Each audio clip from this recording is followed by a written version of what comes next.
సరే మీరు ఈ కరెంట్ అఫైర్స్కి సంబంధించి చూడొచ్చు. 28 డిసెంబర్కి సంబంధించి భారత్ జపాన్ సంయుక్తంగా చంద్రుడిపైన అన్వేషణ చేస్తూ ఉంది. సో దీనికోసం ఏ మిషన్, ఏ అంతరిక్ష నౌక పనిచేయడం జరుగుతోంది, ఫ్యూచర్లో ఈ ఇరు దేశాలు కలిసి ఏం చేయబోతున్నావి అనేటువంటి అంశాలను మాట్లాడుతాం. ఇక భారత్ ఇటలీ దేశాల మధ్యన మైగ్రేషన్కి సంబంధించినటువంటి ఒప్పందం అనేది కుదిరింది. ఈ ఒప్పందానికి ఉన్నటువంటి ప్రాముఖ్యత ఏంటి, దీని ద్వారా భారత్కి ఇటలీకి ఎలాంటి ఉపయోగాలు ఉంటాయి అనేది ఇక్కడ మాట్లాడతాం. ఇక భారత్ పునరుత్పాదక శక్తి అంచనాలకి సంబంధించి రెన్యూవబుల్ ఎనర్జీకి సంబంధించినటువంటి ఎస్టిమేషన్స్ను, పెట్టుబడులను గురించి వెలువరించింది. సో పునరుత్పాదక శక్తి వనరులకి సంబంధించినటువంటి అంశాలను ఇక్కడ మాట్లాడతాం. ఇక భారత్ మలేషియా అవగాహన ఒప్పందం అనేది కుదిరింది. సో దీనితో పాటు మనకి నేషనల్ పాయింట్ ఆఫ్ వ్యూలో ఉన్నటువంటి అన్ని అంశాలను కూడా ఈ క్లాస్ ద్వారా మనం చాలా క్లియర్గా డిస్కస్ చేయబోతా ఉన్నాం. సో మీరందరూ కూడా ఒక లైక్ చేసి వీడియోని షేర్ చేయండి. ఇక నెక్స్ట్ దీని తర్వాత మనం ఏపీపీఎస్సీ గ్రూప్ 2 కోసం 40 డేస్ ప్లాన్ని తీసుకురావడం జరిగింది. ఈ ప్లాన్లో భాగంగా షెడ్యూల్స్ ఇవ్వడం, మెటీరియల్ ఇవ్వడం, ఎగ్జామ్ కండక్ట్ చేయడం, వాటికి సంబంధించినటువంటి ఎక్స్ప్లెనేషన్ ఇవ్వడం అనేది జరుగుతూ ఉంది. ఈ కోర్స్ అవైలబుల్గా ఉంది మీకు యాప్ ద్వారా. దీంతోపాటు డిఎస్సికి సంబంధించి, అలాగే గ్రూప్స్కి సంబంధించి, ఎస్ఐ కానిస్టేబుల్కి సంబంధించినటువంటి కోర్సెస్ అన్నీ కూడా అవైలబుల్గా ఉన్నాయి. ఎగ్జామ్ సిరీసెస్ అవైలబుల్గా ఉన్నాయి, కావాలనుకున్న వారు తీసుకోవచ్చు. ఇక నెక్స్ట్ మనం కరెంట్ అఫైర్స్కి సంబంధించి ముందుగా మాట్లాడబోతున్నటువంటి టాపిక్ ఏంటి అని అంటే, భారతదేశంలో రెన్యూవబుల్ ఎనర్జీ, పునరుత్పాదక శక్తి వనరులకి సంబంధించి ఉన్నటువంటి అప్డేట్స్ని ముందుగా మాట్లాడదాం. మరి ఈ పునరుత్పాదక శక్తి వనరులను గురించి ఇప్పుడు కరెంట్ అఫైర్స్లో ఎందుకు మాట్లాడాలి అని అంటే, దీనిపైన విద్యుత్ మంత్రిత్వ శాఖ, విద్యుత్ మరియు పునరుత్పాదక మంత్రిత్వ శాఖ కేంద్రంలో కొన్ని ఎస్టిమేషన్స్ని రిలీజ్ చేయడం జరిగింది. ఈ 2024కి సంబంధించి పునరుత్పాదక శక్తి వనరులు భారతదేశంలో ఏ విధంగా కీలక పాత్రను పోషించబోతా ఉన్నాయి, దీనికి సంబంధించినటువంటి పెట్టుబడులు ఏంటి, సో కొత్తగా పునరుత్పాదక శక్తి వనరుల కోసం భారత ప్రభుత్వం తీసుకుంటున్నటువంటి నిర్ణయాలు ఏంటి, ఇలాంటి అంశాలను ఎస్టిమేట్ చేస్తూ అంచనాలను వెలువరించడం జరిగింది. సో దీనిలో ముందుగా మనం మాట్లాడుతున్నటువంటి టాపిక్ ఏంటి అని అంటే, భారతదేశంలో పునరుత్పాదక శక్తి వనరులు అని అంటున్నాం. మరి భారతదేశానికి సంబంధించి భారత్ పునరుత్పాదక శక్తి వనరులు అని అంటున్నాం. పునరుత్పాదక శక్తి వనరులు, పునరుత్పాదక శక్తి, సో రెన్యూవబుల్ ఎనర్జీ ఇంగ్లీష్లో అయితే. ఇండియాలో రెన్యూవబుల్ ఎనర్జీకి సంబంధించి ఈ రెన్యూవబుల్ ఎనర్జీ ప్రాజెక్టులలో మొత్తం 83% కంటే ఎక్కువ పెట్టుబడులు వచ్చాయి అని చెప్పేసి అంచనాలను వెలువరించడం జరిగిందిరా. ఎంత అని అంటున్నాం, 83% కంటే ఎక్కువ పెట్టుబడులు, ఇన్వెస్ట్మెంట్స్ అనేవి వచ్చాయి అని చెప్పేసి ఈ అంచనాలను కేంద్రంలో ఉన్నటువంటి విద్యుత్, అలాగే విద్యుత్ మరియు పునరుత్పాదక శక్తి వనరులకి సంబంధించినటువంటి మంత్రిత్వ శాఖ రిలీజ్ చేయడం జరిగిందిరా. ఎవరు రిలీజ్ చేసిర్రు అని అంటున్నాం, ఈ మంత్రిత్వ శాఖ అనేది రిలీజ్ చేసింది. సో మరి ఈ మంత్రిత్వ శాఖకి సంబంధించినటువంటి బాధ్యతలను నిర్వహిస్తున్నటువంటి వారు ఎవరు అని అంటే, ఆర్కే సింగ్ అనేటువంటి అతను ఈ మంత్రిత్వ శాఖకి మంత్రి బాధ్యతలను నిర్వహించడం జరుగుతూ ఉంది. ఇప్పుడు భారతదేశంలో రెన్యూవబుల్ ఎనర్జీకి సంబంధించి 83% పెట్టుబడులు అనేవి వచ్చాయి అని చెప్పారు. అలాగే ఇవి పెట్టుబడులను మనం డబ్బు రూపకంగా చూసినప్పుడు ఎంత మేర ఇది రీచ్ అయ్యింది భారతదేశంలో రెన్యూవబుల్ ఎనర్జీ పైన ఇటీవల వచ్చినటువంటి అంచనాల ప్రకారం పెట్టుబడులు అని అంటే, మనం చెప్పాల్సింది $16.5 బిలియన్ రా. సో ఇండియాలో ఇప్పుడు ఎంత అని అంటున్నాం, $16.5 బిలియన్ పెట్టుబడి అనేది ఎక్కడొచ్చింది అని అంటే ఇండియాలో వచ్చింది. దేనికోసం వచ్చింది, రెన్యూవబుల్ ఎనర్జీ కోసం రావడం జరిగింది. సో ఇలా రెన్యూవబుల్ ఎనర్జీ కోసం ఇటీవల కేంద్ర మంత్రిత్వ శాఖ ఇచ్చినటువంటి అంచనాల ప్రకారం భారతదేశానికి వచ్చినటువంటి పెట్టుబడులు ఎంత అని అంటారు. సో అవి డబ్బు రూపకంగా అడిగినప్పుడు ఇన్వెస్ట్మెంట్స్ని $16.5 బిలియన్ అని చెప్పాల్సి ఉంటుంది. ఈ పెట్టుబడులు భారతదేశంలో ఎంత మేరకు రీచ్ అయ్యాయి అని అంటే, భారతదేశం అనుకుంటున్నటువంటి దాని ప్రకారం 83% మేర రెన్యూవబుల్ ఎనర్జీలో పెట్టుబడులు రీచ్ అయ్యాయి అనేటువంటి అంశాన్ని మనం ఇక్కడ ఆన్సర్ చేయాల్సి ఉంటుంది ఇటీవల ఇచ్చినటువంటి అంచనాలు, ఎస్టిమేషన్స్ ప్రకారం. మరి భారతదేశంలో రెన్యూవబుల్ ఎనర్జీకి సంబంధించినటువంటి టార్గెట్స్ని 2030 నాటికి ఎంతకు ఫిక్స్ చేయడం జరిగింది అని కూడా క్వశ్చన్ అడుగుతారు. ఇప్పుడు ప్రస్తుత పరిస్థితి ఇది, అందుకోసం దీన్ని మనం కరెంట్ అఫైర్స్లో తీసుకుంటా ఉన్నాం. సో ఇప్పుడు నేను ఒక క్వశ్చన్ ఏం అడుగుతా ఉన్నానంటే, భారతదేశంలో రెన్యూవబుల్ ఎనర్జీకి సంబంధించినటువంటి లక్ష్యాన్ని ఎంత డిసైడ్ చేసుకోవడం జరిగింది, ఏ ఇయర్ వరకు అని అడుగుతారు. ఈ అంశాన్ని బాగా గుర్తుంచుకోండి. 2030 నాటికి, ఎప్పటి నాటికి అని అంటున్నాం, 2030 సంవత్సరానికి భారతదేశంలో 500 గిగావాట్ల, ఎంత అని అంటున్నాం, 500 గిగావాట్స్కి సంబంధించినటువంటి రెన్యూవబుల్ ఎనర్జీని రీచ్ కావాలి అనేటువంటి లక్ష్యంతో భారత ప్రభుత్వం ఉన్నది. సో ఇప్పుడు భారత ప్రభుత్వానికి సంబంధించి భారత ప్రధాని కాన్ఫరెన్స్ ఆఫ్ పార్టీస్ 26లో గ్లాస్గోలో జరిగినటువంటి సమావేశంలో ఒక అంశం చెప్పాడు. ఏమని చెప్పాడు, 2070 నాటికి భారతదేశాన్ని జీరో ఉద్గార దేశంగా మారుస్తాము అని చెప్పారు. అంటే ఏమన్నాడు, జస్ట్ ఎలాంటి కార్బన్ డైఆక్సైడ్ వెలువరించేటువంటి విద్యుత్ కానీ ఎలక్ట్రిక్ వెహికల్స్ కానీ ఇలాంటివి లేకుండా చేస్తాం, జీరో కార్బన్ డైఆక్సైడ్కి తీసుకొస్తాం అని చెప్పేసి జీరో ఉద్గారాలను గురించి 2070 నాటికి టార్గెట్ చేశాడు. సో ఇలాంటి టార్గెట్కి ఈ 2030కి సంబంధించిన 500 గిగావాట్లకి సంబంధించినటువంటి రెన్యూవబుల్ ఎనర్జీ అనేటువంటిది కీలకమైనటువంటి అంశంగా గుర్తుంచుకోవాలి. ఓకేనా? ఇగో ఇది ఎక్కడ చెప్పిండు అని అడుగుతారు. మళ్ళీ ఒకసారి చెప్తున్నా, చాలామందికి తెలుసుకోవచ్చు. గ్లాస్గో అనేటువంటిది గుర్తుంచుకోండి. ప్రధాని ఏ సమావేశంలో 2070 నాటికి భారత్ జీరో ఉద్గారాలను చేరుకుంటుంది అని చెప్పేసి చెప్పాడు అని అడుగుతారు. ఎన్విరాన్మెంటల్ రిలేటెడ్ క్వశ్చన్ ఇది. సో అలా అడిగితే మనం గ్లాస్గో సమావేశము అని అంటున్నాం. ఇగో ఇది కాన్ఫరెన్స్ ఆఫ్ పార్టీస్కి సంబంధించినటువంటి 26 మీటింగ్. ఓకేనా? ఇటీవల ఈ ఏడాది దుబాయ్లో జరిగింది. అదేంటి, 28 కాన్ఫరెన్స్ ఆఫ్ పార్టీస్కి సంబంధించి 28 మీటింగ్. 27 ఎక్కడ అంటే ఈజిప్ట్లో జరిగింది. సో 26 ఎక్కడ జరిగిందంటే గ్లాస్గోలో జరిగింది. ఇగో ఈ సమావేశంలో 2070 నాటికి జీరో ఉద్గారాలకి భారత్ చేరుకుంటుంది అనేటువంటి అంశాన్ని మన ప్రధాని మోదీ గారు చెప్పడం జరిగింది.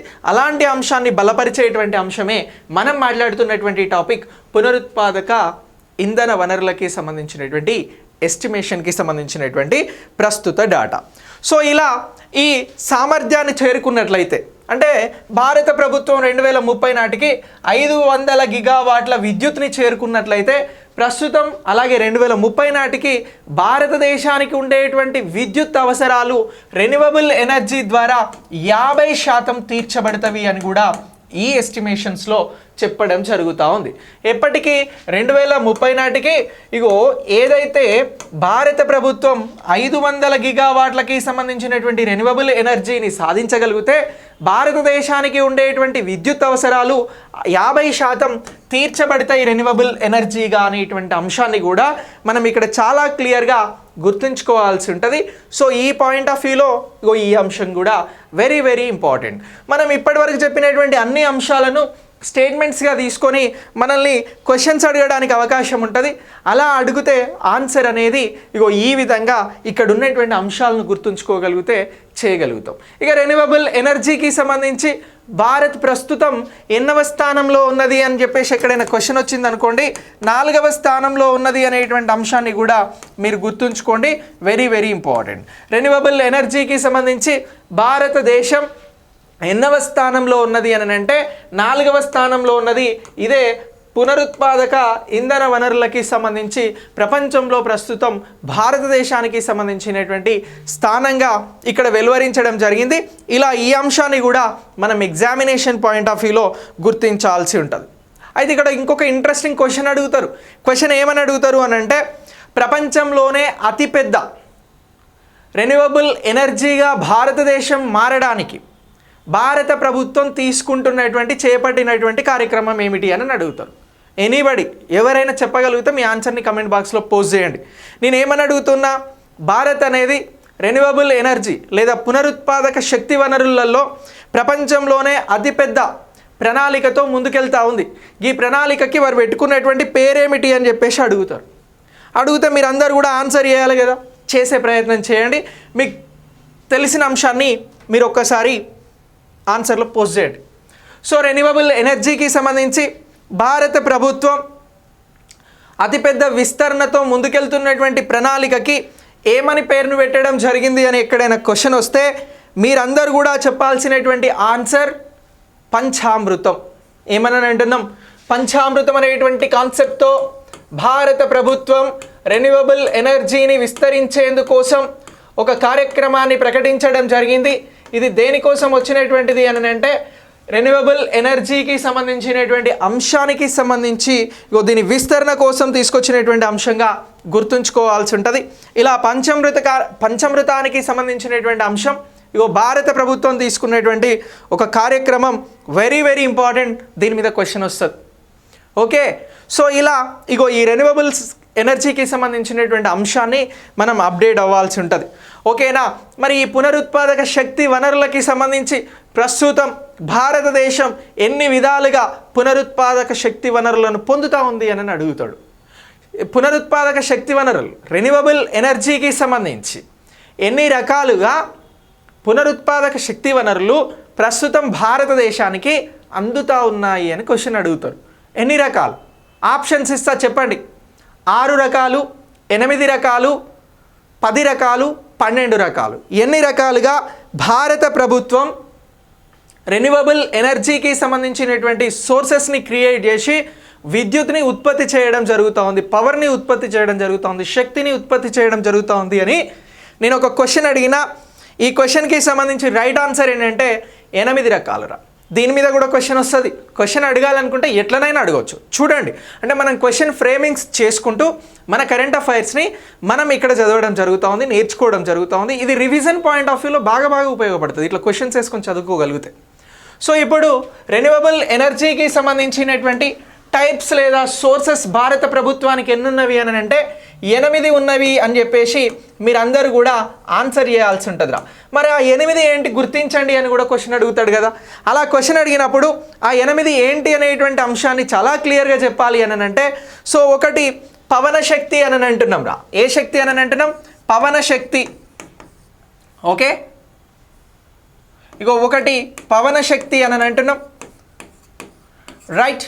ఇక నెక్స్ట్ ఈ విభాగంలో భారత ప్రభుత్వంకి ఇప్పుడు వస్తున్నటువంటి రెన్యూవబుల్ ఎనర్జీ పర్సెంటేజ్ ఎంత, ఎన్ని గిగావాట్లు అని అంటే 43.7 గిగావాట్లు రా. 43.7 గిగావాట్ల విద్యుత్ అనేది ప్రస్తుతం దేశంలో ఉత్పత్తి అవుతూ ఉంది. సో అది ఎలా అనంటే పవన విద్యుత్ వల్ల అని చెప్పేసి ఆన్సర్ చేయాల్సి ఉంటుంది. ఇక నెక్స్ట్ దీని తర్వాత రెండోది ఏంటి అని అంటే సౌర విద్యుత్ అని అంటున్నాం రా. రెండోది ఏంటి? సోలార్ పవర్, సౌర విద్యుత్, ఇది విండ్ పవర్. సో సౌర విద్యుత్ అనేది ఎంత వస్తుంది అని చెప్పేసి కూడా క్వశ్చన్ ఏమైనా ఇటీవల జరగబోయేటువంటి ఎగ్జామ్స్లో అడిగితే 70.1 గిగావాట్లు వస్తుంది అని ఆన్సర్ చెప్పండి. ఎంత అని అంటున్నాం? 70.1 గిగావాట్ల విద్యుత్ వస్తుంది అని ఆన్సర్ చెప్పాలి. ఇక నెక్స్ట్ దీని తర్వాత మూడో టైప్ ఏంటి అని అంటే బయోమాస్ అని అంటున్నాం. బయోమాస్ విద్యుత్, బయోమాస్ శక్తి, బయోమాస్ అని అంటున్నాం. ఈ బయోమాస్ అనేది మనకి 10.3 గిగావాట్ల సామర్థ్యంతో ప్రస్తుతం భారత్కి శక్తిని అందించడం జరుగుతూ ఉంది. ఇలా ఈ అంశాన్ని మనం గుర్తుంచుకోవాల్సి ఉంటుంది. ఇక నెక్స్ట్ మరొకటి ఏంటి అని అంటే చిన్న హైడ్రో పవర్ అని అంటున్నాం రా. ఈ చిన్న హైడ్రో పవర్కి సంబంధించి నాలుగోది చిన్న హైడ్రో పవర్ అని అంటున్నాం.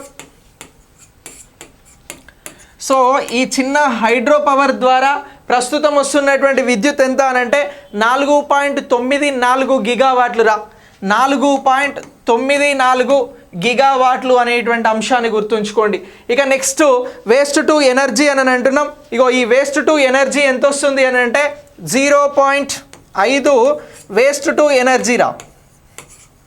వేస్ట్ టు ఎనర్జీ అంటే ఈ మనం వాడి యూజ్ చేసినటువంటి చెత్త ఉంటుంది కదా, దాని ద్వారా ఉత్పత్తి అవుతున్నటువంటి విద్యుత్ ఎంత అని అంటే 0.55 గిగావాట్స్ అని అంటున్నాం.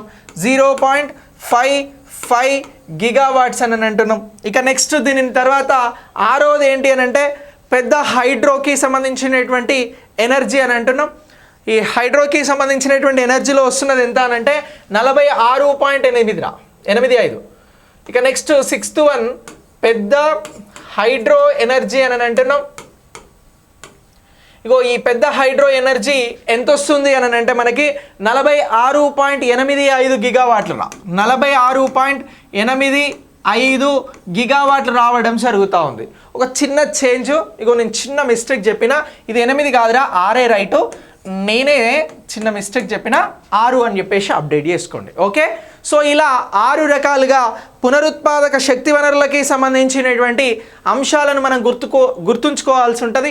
1 పవన శక్తి అని అంటున్నాం, 2 సౌర విద్యుత్ అంటున్నాం, 3 బయోమాస్ అంటున్నాం, 4 చిన్న హైడ్రో పవర్ సెక్టార్ అంటున్నాం, 5 వేస్ట్ టు ఎనర్జీ, 6 పెద్ద హైడ్రోకి సంబంధించినటువంటి ఎనర్జీ. సో ఇలా ఎక్కువ పునరుత్పాదక ఇంధన వనరులను శక్తిని ఇస్తున్నది ఏంటి అని అంటే సోలార్ అని చెప్పేసి గుర్తుంచుకోవాలి. తక్కువ ఎక్కడి నుంచి ఈ ఎనర్జీ వస్తుంది అని అంటే వేస్ట్ టు ఎనర్జీ అనేటువంటిది గుర్తుంచుకోవాల్సి ఉంటుంది. సో ఇలా ఇగో ఈ అంశాలు అనేవి ఇంపార్టెంట్. 8 కాదు 6, నేను ఫస్ట్ 8 అని చెప్పిన 8 కాదురా 6. ఓకే, సో ఇలా ఈ 6కి సంబంధించి విత్ ఎక్కడి నుంచి మనకి ఎంత డేటా ఎంత గిగావాట్ల విద్యుత్ వస్తుంది అనేటువంటి అంశాన్ని మాట్లాడినాం. ఈ పాయింట్ ఆఫ్ వ్యూలో క్వశ్చన్ వస్తుంది, రెన్యూవబుల్ ఎనర్జీ ప్రస్తుతం భారతదేశంలో ఎన్ని విభాగాలలో ఉత్పత్తి అవుతుంది? 6 విభాగాలలో. ఎక్కువ ఎక్కడి నుంచి వస్తుంది? సౌర విద్యుత్. తక్కువ ఎక్కడి నుంచి వస్తుంది? Waste to energy. సో ఇలా క్వశ్చన్స్ వస్తాయి. దెన్ ఇలా కాకపోతే క్వశ్చన్ ఎలా అడుగుతాడు అనేది కూడా మాట్లాడదాం. వీటినన్నింటిని మ్యాచ్ చేయమని ఇవ్వడానికి అవకాశం ఉంటుంది. దెన్ లేకపోతే ఇదే అంశాన్ని అసెండింగ్ అండ్ మరియు డిసెండింగ్ ఆర్డర్లో కూడా క్వశ్చన్ అడగడానికి అవకాశం ఉంటుందిరా. సో అంటే ఎక్కువ విద్యుత్ వస్తున్నటువంటిది, అలాగే తక్కువ నుంచి ఎక్కువకి వస్తున్నటువంటిది. సో ఎలా క్వశ్చన్స్ వచ్చినా ఇగో ఇది పూర్తి కాంటెంట్. సో ఈ కాంటెంట్ని మనం అప్డేట్ కాగలిగినాం అనుకో, రైట్, ఇక మీరు చేసేటువంటి క్వశ్చన్స్కి రైట్ ఆన్సర్ అనేది వస్తుంది. ఇక ఇప్పుడు మనం ఇంత రెన్యూవబుల్ ఎనర్జీకి సంబంధించినటువంటి ఎస్టిమేషన్స్ను బేస్ చేసుకొని మాట్లాడినాం కాబట్టి ఇప్పుడు భారత ప్రభుత్వం ఈ ఎనర్జీకి సంబంధించి రెన్యూవబుల్ ఎనర్జీకి సంబంధించి అమలు చేస్తున్నటువంటి కార్యక్రమాలు ఏంటి అని కూడా మనల్ని క్వశ్చన్ అడగడానికి అవకాశం ఉంటుందిరా. సో ఆ పాయింట్ ఆఫ్ వ్యూలో క్వశ్చన్ అడిగితే మనం చెప్పాల్సినటువంటి ఆన్సర్స్ ఏమిటి? సో ఇప్పుడు రెన్యూవబుల్ ఎనర్జీకి సంబంధించినటువంటి కార్యక్రమాలు అని అంటున్నాం. ఏమంటున్నాం? కార్యక్రమాలు లేదా పథకాలు. ఓకే, సో వీటి కోసం ఏ పథకాలు ఏ కార్యక్రమాలను భారత ప్రభుత్వం అమలు చేస్తూ ఉంది అని చెప్పేసి మిమ్మల్ని క్వశ్చన్ అడగడానికి అవకాశం ఉన్నది. సో ఆ పాయింట్ ఆఫ్ వ్యూలో క్వశ్చన్ అడిగితే మీరు చాలా క్లియర్గా ఆన్సర్ అనేది చెప్పాల్సి ఉంటుంది. సో ఈ పాయింట్ ఆఫ్ వ్యూలో ఆన్సర్ అడిగినప్పుడు మనం ఏ అంశాలను ఏ కార్యక్రమాలను ప్రాథమికంగా గుర్తుంచుకోవాల్సి ఉంటుంది ఎగ్జామినేషన్ కోసము అని అంటే, సో 1 జాతీయ సౌర మిషన్ అనేది ప్రారంభించడం జరిగిందిరా. ఈ నేషనల్ సోలార్ మిషన్ ఎప్పుడు వచ్చింది అని నేను ఒక క్వశ్చన్ అడుగుతా ఉన్నా. సో ఫస్ట్ వన్ ఏమంటున్నాం? ఇగో నేషనల్ సోలార్ మిషన్ అని అంటున్నాం రా, నేషనల్ సోలార్ మిషన్. సో ఇప్పుడు ఈ నేషనల్ సోలార్ మిషన్ అనేది ఎప్పుడు రావడం జరిగింది అని చెప్పేసి మిమ్మల్ని ఎక్కడైనా క్వశ్చన్ అడిగిరు అని అనుకోండి. అడిగితే మీరు చెప్పాల్సింది ఏంటి అని అంటే 2010లో దీన్ని ప్రారంభించడం జరిగిందిరా. ఎప్పుడు అని అంటున్నాం? 2010లో నేషనల్ సోలార్ మిషన్ అనేది ప్రారంభించి పునరుత్పాదక శక్తి వనరులలో భారత్ను టాప్ పొజిషన్లో పెట్టేందుకు ఒక కార్యక్రమాన్ని తీసుకున్నారు.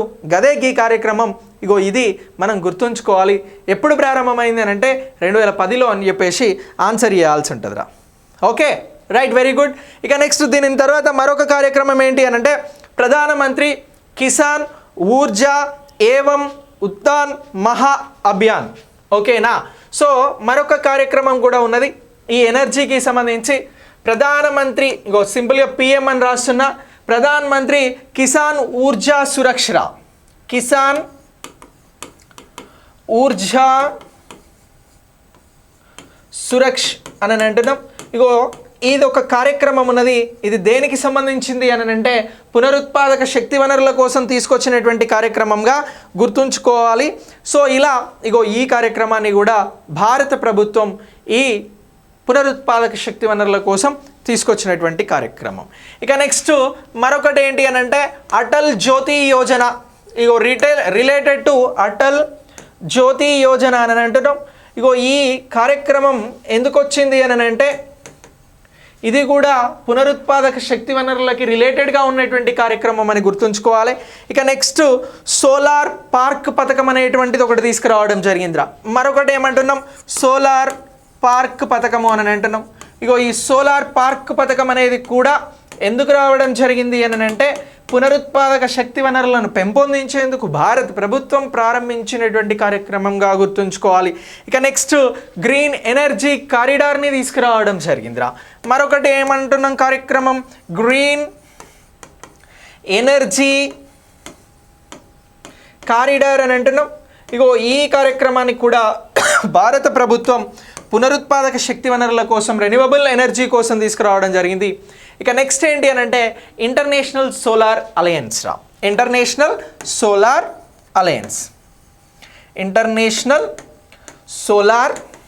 అలయన్స్ అని అంటున్నాం. సో ఇలా ఇగో వీటన్నింటిని కూడా గుర్తుంచుకోవాలి. బల్క్గా కార్యక్రమాల మీద క్వశ్చన్ అడిగితే ఈ అన్ని అంశాలు కూడా మీకు ఉపయోగపడతాయి. లేదు ఇండివిజువల్గా కూడా క్వశ్చన్స్ అడగడానికి అవకాశం ఉంటుంది. ఒక్కొక్క పథకం గురించి ఒక్కొక్క కార్యక్రమం గురించి అలా అడిగితే కూడా మీరు ఆన్సర్ చేయాల్సి ఉంటుంది. మీకు ఒక చిన్న ఎక్సర్సైజ్ ఇస్తూ ఉన్నా. ఇగో ఈ 6 పథకాలకి ఈ 6 కార్యక్రమాలకి సంబంధించినటువంటి పూర్తి సమాచారాన్ని గూగుల్ చేసి చిన్న నోట్స్ రాసి పెట్టుకోండి. అది మీకు బాగా ఉపయోగపడుతుంది ఎగ్జామినేషన్ పాయింట్ ఆఫ్ వ్యూలో. ఓకే, ఇది ఇగో దీనికి సంబంధించినటువంటి పూర్తి సమాచారం. మనం ఇందులో దగ్గర ఒక 5 నుంచి 10 క్వశ్చన్లు క్రియేట్ చేసుకున్నాం.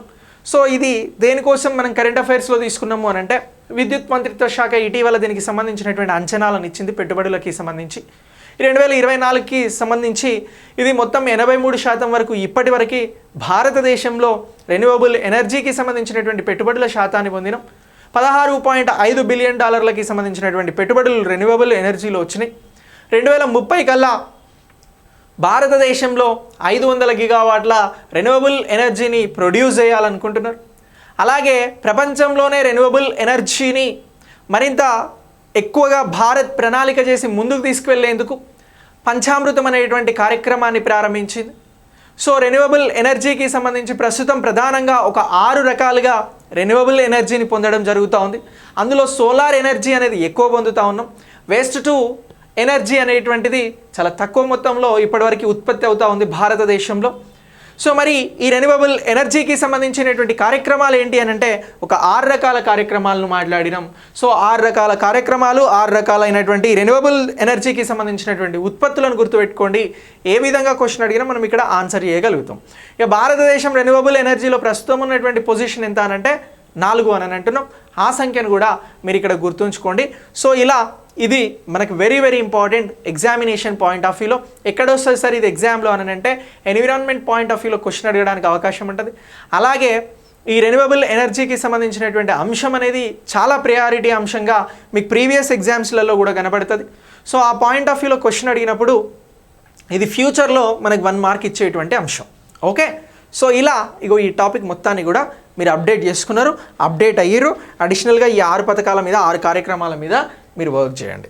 రైట్, ఇక నెక్స్ట్ దీని తర్వాత మనం మరొక అంశం గురించి మాట్లాడదాం. మరొక అంశం ఏంటి అని అంటే భారతదేశం అలాగే జపాన్ ఈ 2 దేశాలు కలిసి ఏం చేసినవి అని అంటే ఒక కార్యక్రమాన్ని ముందుకు తీసుకురావడం జరిగింది. ఈ కార్యక్రమం ఎక్కడి నుంచి రన్ అవుతా ఉంది అని అంటే ప్రస్తుతం జపాన్ నుంచి రన్ కావడం జరుగుతూ ఉందిరా. ఏంటి ఆ కార్యక్రమం, ఇది ఏ విధంగా ఉపయోగపడుతుంది ఎగ్జామినేషన్ పాయింట్ ఆఫ్ వ్యూలో అని అంటే సో ఇది మనకి science and technology point of వ్యూలో ఉపయోగపడుతుంది. అదే ఏంటి అని అంటే స్మార్ట్ ల్యాండర్ ఇన్వెస్టిగేటింగ్ మూన్ అని అంటున్నాం రా. స్మార్ట్ ల్యాండర్ ఇన్వెస్టిగేటింగ్ మూన్ అని అంటున్నాం. Smart lander for investigating moon. Okay, ఇగో దీన్ని సింపుల్గా smart lander for investigating moon అని చెప్పేసి ఇగో ఇలా తీసుకోవడం జరుగుతూ ఉందిరా. SLIM అని అంటారు. ఇటీవల భారత్కి జపాన్కి సంబంధించి సైన్స్ అండ్ టెక్నాలజీ విభాగంలో దీనికి సంబంధించి ఉన్నటువంటి అప్డేట్ ఏంటి అని అంటే SLIM అని అంటున్నాం. Smart landing for investigating moon అనేటువంటి కార్యక్రమాన్ని ఏ దేశాలు తీసుకున్నవి అని అంటారు. ఇగో ఇది ప్రధానంగా జపాన్ దేశం నుంచి ప్రారంభించడం జరిగింది. ఏం లేదురా, మన దగ్గర చంద్రయాన్ 3 ఎలా అయితే జరిగిందో అలానే ఇప్పుడు జపాన్ నుంచి ఇగో మూన్కి సంబంధించినటువంటి అంతరిక్ష నౌకను పంపడం జరిగిందిరా. ఏం పంపిరు? అంతరిక్ష నౌకను పంపడం జరిగింది. అయితే ఈ అంతరిక్ష నౌకకి సంబంధించి భారత్ అనేది సహాయం అందించడం జరుగుతూ ఉంది. మనకు ఉన్నటువంటి నాలెడ్జ్ని వారికి జాయింట్ వెంచర్లో భాగంగా చెప్పడం జరుగుతూ ఉంది. సో ఇటీవల భారత్ జపాన్ కలిసి చేసినటువంటి మూన్ ప్రయోగం ఏంటి అని అడుగుతారు. Smart landing for investigating moon అని చెప్పేసి చెప్పాల్సి ఉంటుంది. ఇది ఏ దేశం నుంచి జరిగింది అని అంటారు, జపాన్ నుంచి జరిగింది అని చెప్పాల్సి ఉంటుంది. సో ఇది అంతరిక్ష నౌకకి సంబంధించినటువంటి అప్డేట్. ఈ అంతరిక్ష నౌకకి సంబంధించినటువంటి అప్డేట్లో భాగంగా మనం ఏమని అంటున్నాము అని అంటే, సో ఇప్పుడు ఈ ఏదైతే SLIM అని చెప్పేసి మనం రాసుకునేటువంటిది ఉన్నదో, ఇగో ఇది చంద్రుడి కక్షలోకి వెళ్ళడం జరిగిందిరా. సో ఇప్పుడు చంద్రుడి కక్షలోకి చేరుకున్నది అని అంటున్నాం. సో ఇప్పుడు చంద్రుడి కక్షలోకి వెళ్ళింది అని అంటే, ఇగో భూమి ఇక్కడ ఉంది అనుకుంటే, చంద్రుడు ఇక్కడ ఉన్నాడు అనుకుంటే, ఈ మధ్యన దూరం ఎంత అని అంటున్నామంటే 3,84,000 కిలోమీటర్లురా. ఓకేనా, రైట్. ఇగో ఇన్ని కిలోమీటర్ల దూరానికి సంబంధించి ఇది భూకక్ష నుంచి ఇలా తిరుగుతూ ఇలా వెళ్ళి చంద్రకక్షలోకి ఎంటర్ అయిందిరా. ఇలా ఎంటర్ అయినటువంటి ఇది ఎప్పుడు అని అంటే ఎప్పుడు అని అంటున్నాం, జనవరి 19వ తేదీన సాఫ్ట్ ల్యాండింగ్ కోసం ప్రయత్నం చేస్తుంది. ఎక్కడ సాఫ్ట్ ల్యాండింగ్ కోసం చంద్రుడి పైన ప్రయత్నం చేయడం జరుగుతూ ఉంది. ఎలా అయితే మన చంద్రయాన్ 3 సాఫ్ట్ ల్యాండింగ్ జరిగిందో అలానే ఇప్పుడు ఇక్కడ ఉన్నటువంటి ఏదైతే SLIM జపాన్ నుంచి ప్రయోగించబడినటువంటి అంతరిక్ష నౌక ఏదైతే ఉందో, ఇగో ఈ నౌక చంద్రుడి పైన జనవరి 19, 2024న సాఫ్ట్ ల్యాండింగ్ కోసం ప్రయత్నం చేస్తూ ఉంది. ఇప్పుడు ఈ అంశాన్ని ఎందుకు తీసుకున్నాము అని అంటే, ఇటీవల జపాన్ నుంచి ప్రయోగించబడినటువంటి ఈ అంతరిక్ష నౌక ప్రస్తుతం భూకక్షను వదిలి ఇలా చంద్రుడి కక్షలోకి వెళ్ళింది అని అంటున్నాం. ఇది మూను, ఇది ఎర్త్. ఓకే, సో అలా ఇగో ఈ అంశానికి భారత్ ఏమైనా కృషి చేసిందా అంటే చేసింది. మనకు దీనికి సంబంధించి ఈ జాయింట్ వెంచర్లో భాగంగా ఇక్కడ నాలెడ్జ్ షేరింగ్లో జపాన్కి సహకరిస్తుంది భారతదేశం అనేటువంటి అంశాన్ని దీన్ని మనం గుర్తించాల్సి ఉంటుందిరా. సో ఇక ఈ SLIM ఏదైతే ఉందో ఇది అతి తక్కువ ఇంధనంతో చంద్రుని చేరుకోవడం జరుగుతోంది. కంపేర్ టు మన చంద్రయాన్ 3 ఎలా అయితే జరిగిందో, సో చంద్రయాన్ 3తో పోలిస్తే ఈ మనం మాట్లాడుతున్నటువంటి ఈ SLIM అనేది చాలా తక్కువ ఇంధనంతో చంద్రుడి మీదకి బయలుదేరడం జరిగింది. ఓకే, సో ఇప్పుడు ఈ ప్రయోగం కనుక సక్సెస్ అయిందనుకో, ఫ్యూచర్లో భారత్ చంద్రయాన్ 3తో వెళ్ళినటువంటి పెద్ద పెద్ద పేలోడ్స్ పెద్ద పెద్ద ఇంధనంతో కాకుండా చాలా తక్కువ మొత్తంలో అక్కడికి చేరుకునేలాగా ప్రయత్నాలు జరుగుతూ ఉన్నాయి. అందుకోసం ఈ ఎక్స్పెరిమెంట్ అనేది జరుగుతూ ఉంది. ఈ పాయింట్ ఆఫ్ వ్యూలో ఇగో ఈ అంశాన్ని మనం ప్రత్యేకంగా గుర్తుంచుకోవాల్సి ఉంటుంది. ప్రయోగ సమయంలో SLIMకి సంబంధించినటువంటి బరువు ఎంత అని అంటారు. దీని మొత్తం బరువు ఎంత అని అంటే SLIMకి సంబంధించి జస్ట్ 590 kgs 590 kgs అని చెప్పేసి గుర్తుంచుకోవాలి. దేనికి సంబంధించి, ఇగో SLIMకి సంబంధించి స్మార్ట్ ల్యాండర్ ఫర్ ఇన్వెస్టిగేటింగ్ మూన్కి సంబంధించి ఎంత దీని బరువు అని అంటున్నాం, జస్ట్ 590 kgs అని అంటున్నాం. సో ఇలా ఈ స్మార్ట్ ల్యాండర్కి సంబంధించి 590 kgs ఉన్నది కాబట్టి దీన్ని స్మార్ట్ ల్యాండర్ అని అంటున్నాం.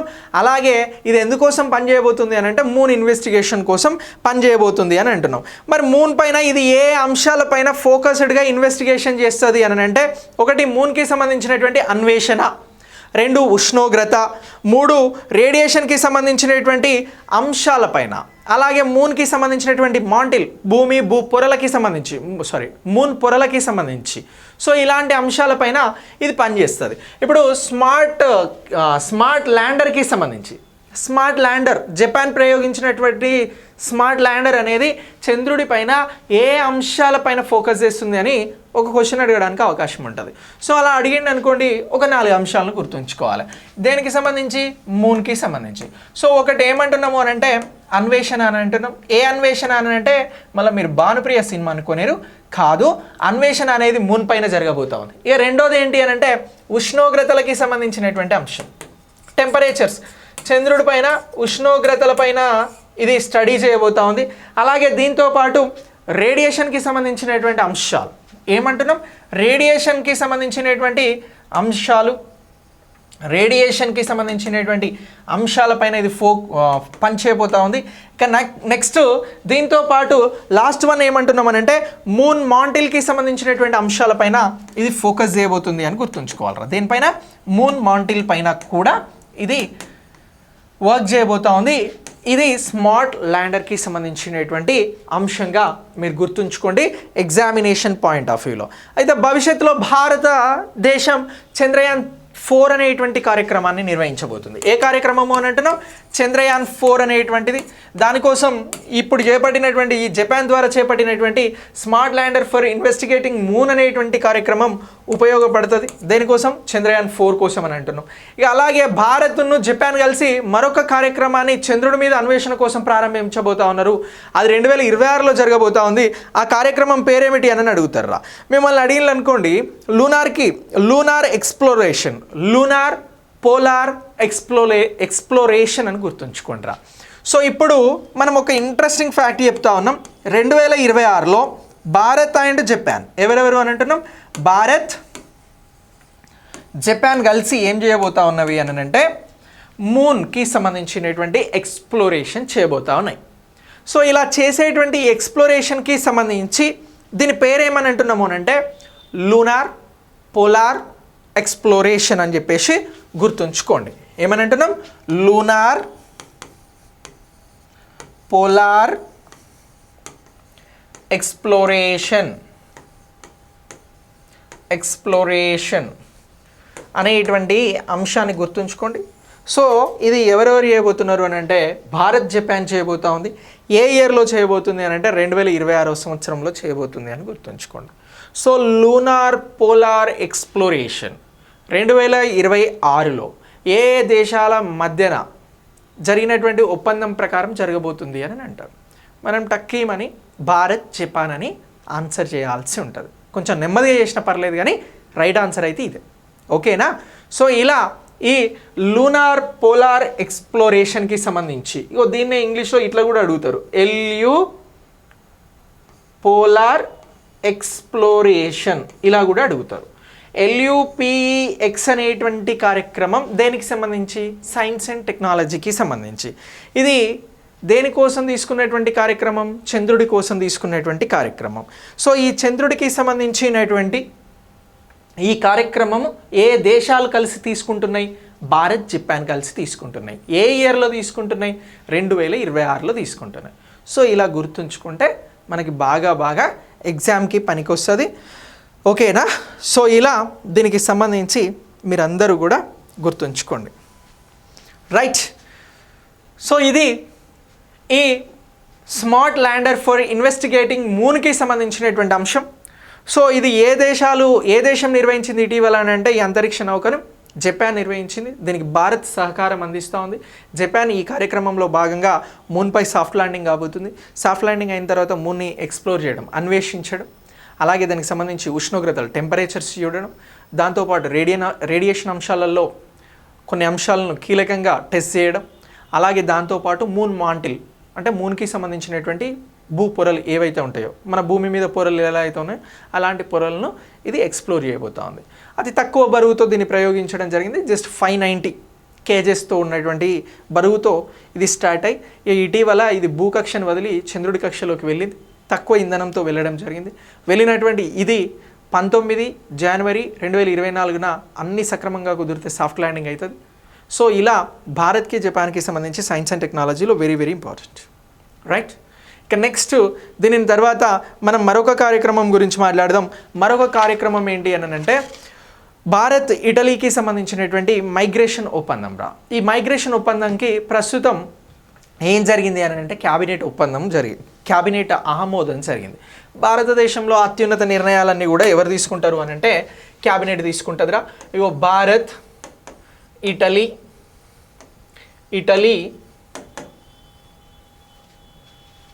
మైగ్రేషన్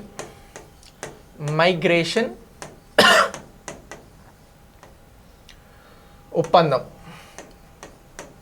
ఓకే, ఇగో దీన్ని ఎందుకు మాట్లాడుతున్నాం మనం కరెంట్ అఫైర్స్లో అంటే ఇటీవల భారత క్యాబినెట్ తీసుకున్నటువంటి నిర్ణయాలన్నీ కూడా భారతదేశంలో అమలు చేయబడతాయిరా.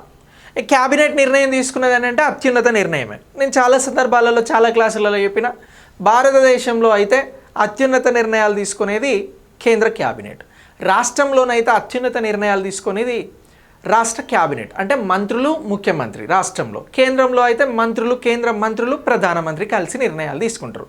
ఇవే అత్యున్నత నిర్ణయాలు. ఇది పాలిటీలో క్వశ్చన్ కూడా అడిగిండట గతంలో. సో ఇప్పుడు అలానే మనం క్యాబినెట్ నిర్ణయం అనేది తీసుకోవడం జరిగింది కాబట్టి ఈ క్యాబినెట్ నిర్ణయం తీసుకుంటే దీనికి తిరుగులేదు. సో ఇలా తీసుకున్నారు కాబట్టి ఈ నిర్ణయం ద్వారా ఇటీవల ఏ దేశంతో భారత్కి మైగ్రేషన్ ఒప్పందం జరిగింది అని అడుగుతారు. దీనికి సంబంధించి మైగ్రేషన్ ఒప్పందం గురించి వస్తే మనం చెప్పాల్సినటువంటి ఆన్సర్ భారత్ ఇటలీ అని చెప్పేసి ఆన్సర్ చేయాల్సి ఉంటుంది. ఇప్పుడు భారతదేశం నుంచి చాలామంది ఇటలీకి వెళ్ళడం, ఇటలీ నుంచి కొద్దిమంది అయినా భారతదేశానికి రావడం, ఇలాంటి అంశాలలో వీసా ఇష్యూస్ కానీ ఇతర అంశాలలో ఏమైనా సమస్యలు వచ్చినప్పుడు, ఇల్లీగల్ మైగ్రేషన్ జరిగింది అని భావించినప్పుడు ఆ సమస్యలకి పరిష్కారం చూపెట్టేందుకోసం ఈ ఒప్పందం పనిచేస్తుంది అని చెప్పేసి చెప్పడం జరుగుతూ ఉంది. ఇక నెక్స్ట్, ఈ ఒప్పందం ఇరు దేశాలకి సంబంధించి అక్రమ వలసలను నిలిపివేయడం, వాటికి సమస్యలకి పరిష్కారం చూపెట్టడం పట్ల ఉపయోగపడుతుంది. అలాగే ఇటలీకి భారతదేశానికి సంబంధించి ఉన్నటువంటి ప్రజల పరస్పర సంబంధాలను మెరుగుపరచడానికి ఉపయోగపడుతుంది. అలాగే భారతదేశం నుంచి ఇటలీ వెళ్ళినా, ఇటలీ నుంచి భారతదేశం విద్యార్థులు వచ్చినా వారికి సంబంధించినటువంటి అంశాలలో ఉపయోగపడుతుంది. దీనితో పాటు కార్మికులకి సంబంధించినటువంటి నైపుణ్యాలను కూడా పెంపొందించాలి అని చెప్పేసి ఈ మైగ్రేషన్ ఒప్పందంలో ఇరు దేశాలు ఒక నిర్ణయానికి రావడం జరిగింది.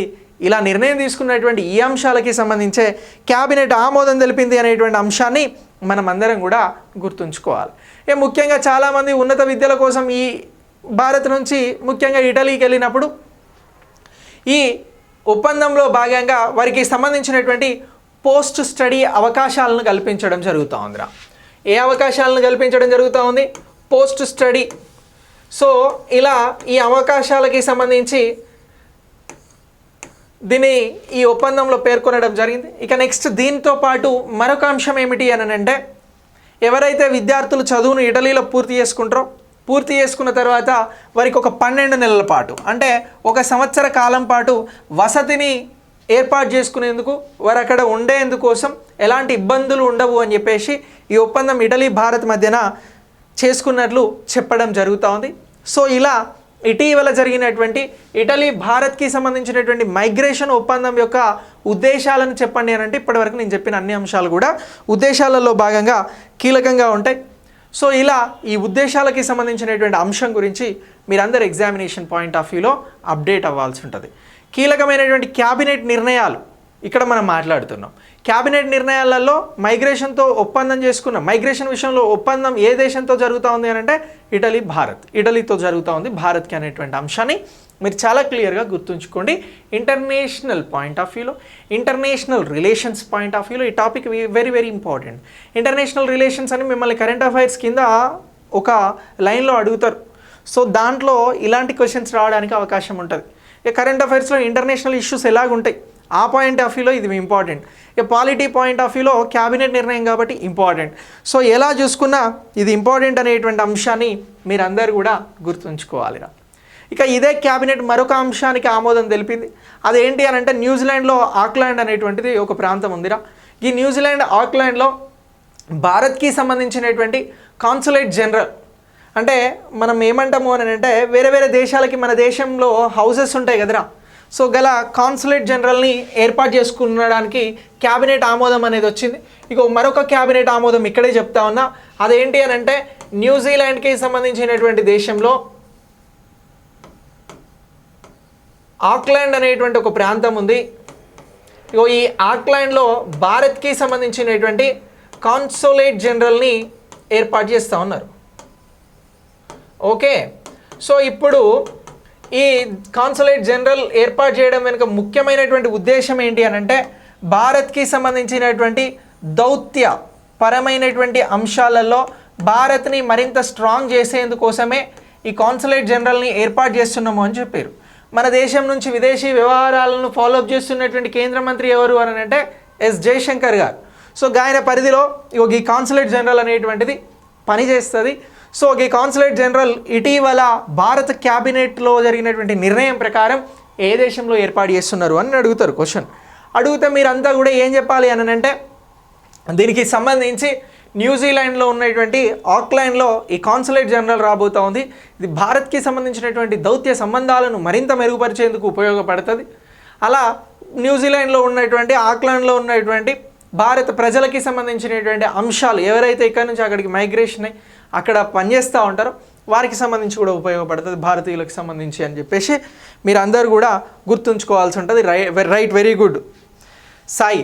ఎంబసీరా, సింపుల్గా చెప్పాలంటే ఎంబసీ, నాకు గుర్తుకు రాలే కానీ దాన్ని నేను కాన్సులేట్ జనరల్ అని చాలా పెద్ద చెప్తున్నా, ఎంబసీ. ఓకేనా? సో ఇలాంటి ఎంబసీస్ వేరే వేరే దేశాలకు మన దేశంలో ఉంటాయి, మన దేశాలే వేరే దేశాలలో ఉంటాయి. ఇది ఇగో దీనికోసం క్యాబినెట్ నిర్ణయం జరిగింది అనేటువంటి అంశాన్ని మీరంతా కూడా ఇక్కడ అప్డేట్ అవ్వండి. ఇక నెక్స్ట్ మనకి మరొక దేశానికి అంటే మన పక్కన ఉన్నటువంటి మలేషియాకి ఒక ఒప్పందం కుదిరింది. సో ఈ ఒప్పందం ఏంటి అని అంటే ఇది ప్రసార భారతితోటి జరిగింది. ఏది మన భారతదేశంలో ప్రసార భారతికి సంబంధించినటువంటి వారికి, అలాగే రేడియో టెలివిజన్ మలేషియా అని ఒకటి ఉందిరా, మలేషియా దేశంలో ఉంటుంది. ఈ ఇద్దరి మధ్యన ఒక ఒప్పందం కుదిరింది. ఈ ఒప్పందం కూడా మనకి ఇంటర్నేషనల్ పాయింట్ ఆఫ్ వ్యూలో వెరీ వెరీ ఇంపార్టెంట్. సో ఏ దేశాలకి అని అంటున్నాం, భారత్ మలేషియా ఒప్పందాలను గురించి ఒకసారి మాట్లాడదాం. ఇగో భారత్ మరియు మలేషియా అని అంటున్నాం. ఇగో ఇటీవల ఇరు దేశాల మధ్యన దేనికి సంబంధించినటువంటి ఒప్పందం కుదిరింది, డిసెంబర్ నెలలో అని అంటారు. అంటే మీరంతా కూడా ఏం చెప్పాలి అని అంటే ఇగో ఈ ఒప్పందం అనేది ప్రసార భారత్కి అలాగే మలేషియాలో ఉన్నటువంటి రేడియో టెలివిజన్ మలేషియాకి సంబంధించి మధ్యన జరిగినటువంటి ఒప్పందంగా గుర్తుంచుకోవాలి. ఈ ఒప్పందం ద్వారా ఏం చేయబోతా ఉన్నారు అని అంటే సమాచార మార్పిడి, ఏదైతే సమాచారం ఉంటుందో ఈ సమాచారానికి సంబంధించినటువంటి మార్పిడి ఆడియో విజువల్స్ సహకారంతో ముందుకెళ్ళబోతా ఉన్నారు. ఇప్పుడు ఒప్పందం ఎవరెవరి మధ్యన కుదిరింది అని అంటున్నాం, ప్రసార భారతి. ఓకే, ఇక నెక్స్ట్ ఇది భారత్ నుంచి అని అంటున్నాం. మరి మలేషియా నుంచి ఎవరు సార్ అని అంటే ఇగో రేడియో టెలివిజన్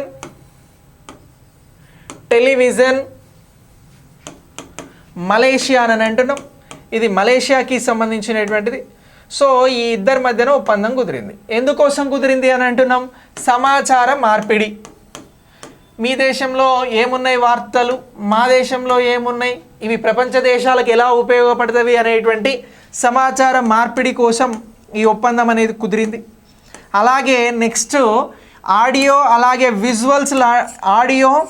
విజువల్స్లో మనం ఎవరికి, మనం అంటే ప్రసార భారతి, విజువల్స్లో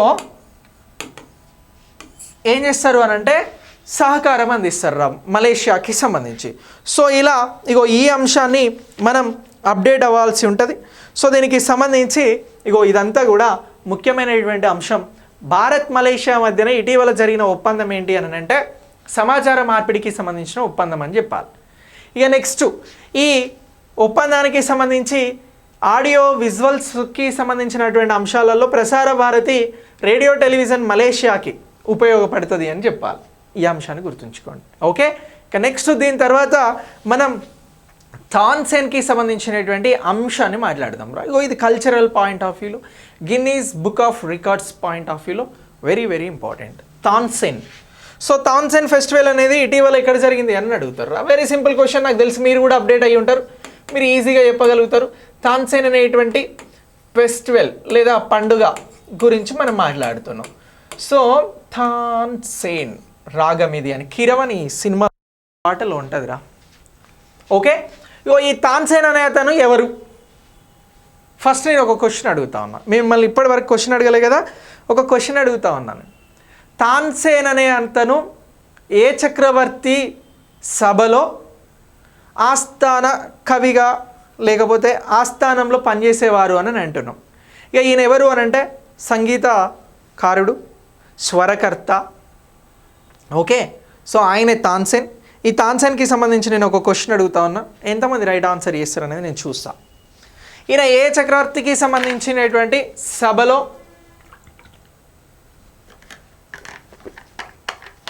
ఆస్థానంలో పనిచేయడం జరిగింది అని అంటున్నాం?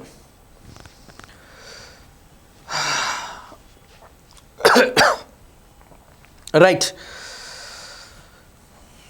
Right, very good Mamata Reddy. So ఈయన అక్బర్ రా, అక్బర్ చక్రవర్తి ఉన్నారు కదా, ఈ అక్బర్ చక్రవర్తి ఏం చేసిండు అని అంటే తన సభ ఉంటుంది. సో ఈ సభలో మొత్తం 9 మంది కవులు కళాకారులు ఉండేవాళ్ళరా. సో ఈ 9 మందిలో ఒకరే ఇగో మనం మాట్లాడుతున్నటువంటి తాన్సేన్ గారు. ఈ తాన్సేన్ గారు అంత ప్రఖ్యాతి చెంది ఇగో ఈ అక్బర్కి సంబంధించినటువంటి ఆస్థానంలో 9 మందిలో ఒకరిగా, స్వరకర్తగా, గాయకుడిగా, సో ఇలాంటి అంశాలలో ఈయన ఉండడం జరిగింది. సో ఇలా వాయిద్యకారుడు, ముఖ్యంగా చెప్పాలంటే వాయిద్యకారుడు, తబలా. ఓకే, సో ఇలా ఇగో ఈ అంశాన్ని గుర్తుంచుకోండి, ఇది హిస్టరీ పాయింట్ ఆఫ్ వ్యూలో మీకు ఉపయోగపడేటువంటి అంశం. ఓకే, ఇక కరెంట్ అఫైర్స్లో ఏం జరిగింది అని అంటే మధ్యప్రదేశ్ ఉన్నది కదా మన భారతదేశంలో, మన పైన మధ్యన ఉంటుంది భారతదేశానికి. గా మధ్యప్రదేశ్కి సంబంధించి గ్వాలియర్ అనేటువంటి ఒక ప్రాంతం ఉందిరా. ఇక గ్వాలియర్లో బెహర్ అనేటువంటి గ్రామం ఉన్నది. ఏమని అంటున్నాం? ఇగో ఇప్పుడు తాన్సేన్ ఎక్కడ అని అంటున్నాం? మధ్యప్రదేశ్ అని అంటున్నాం. ఇగో ఈ మధ్యప్రదేశ్లో ఎక్కడ అని అంటున్నాం? గ్వాలియర్ అని అంటున్నాం. ఓకే, ఇగో ఈ గ్వాలియర్లో బెహర్ అనేటువంటి ఒక గ్రామం ఉన్నదిరా. ఏంటి ఉన్నది? బెహర్ అనేటువంటి గ్రామం ఉన్నది. ఈ బెహరే ఇగో ఈ తాన్సేన్ గారికి సంబంధించినటువంటి సొంత ప్రాంతం. ఈ బెహర్లోనే ఈయనకి సంబంధించినటువంటి సమాధి ఉన్నదిరా. ఇగో ఈ సమాధి దగ్గర ఇప్పుడు ఇటీవల ఏం జరిగింది అని అంటే తబలాకి సంబంధించినటువంటి ఫెస్టివల్ జరిగిందిరా. అంటే ఈయన తబలాయిస్ట్ కదా. ఓకే, సో ఈయన సంగీతకర్త, గాయకుడు అని అంటున్నాం కదా. ఈయనకి సంబంధించి వాయిద్యకారుడిగా తబలాకి సంబంధించినటువంటి అంశాన్ని గుర్తు చేసుకుంటూ ఇగో ఈయన సమాధి దగ్గర బెహర్లో, గ్వాలియర్లో, మధ్యప్రదేశ్లో ఎంతమంది అని అంటే 1282 మందిరా. ఎంతమంది అని అంటున్నా? 1282 మంది ఒకేసారి తబలా వాయించడం జరిగింది. ఒక్కసారి జస్ట్ మీరు మ్యూజిక్ లవర్స్ అయితే ఊహించుకోండి, చాలా అద్భుతమైన సిచ్యువేషన్. సో ఇలా ఒకేసారి 1282 మంది తబలా వాయించారు కాబట్టి ఇగో ఇది గిన్నీస్ బుక్ ఆఫ్ రికార్డ్లో చోటు సంపాదించడం జరిగిందిరా. ఎక్కడ చోటు సంపాదించింది అని అంటున్నాం? గిన్నీస్ బుక్ ఆఫ్ రికార్డ్స్లో చోటు సంపాదించడం జరిగింది. ఓకేనా? ఇటీవల తబలాయిస్ట్లకి సంబంధించి ఏ అంశం గిన్నీస్ బుక్ ఆఫ్ రికార్డ్లో చోటు సంపాదించింది అని అంటే తాన్సేన్కి సంబంధించినటువంటి సమాధి దగ్గర బెహర్లో 1282 మంది సంగీత వాయిద్యకారులు ఒకేసారి తబలా వాయించడంతో ఇది గిన్నీస్ బుక్ ఆఫ్ రికార్డ్లో చోటు సంపాదించుకుంది.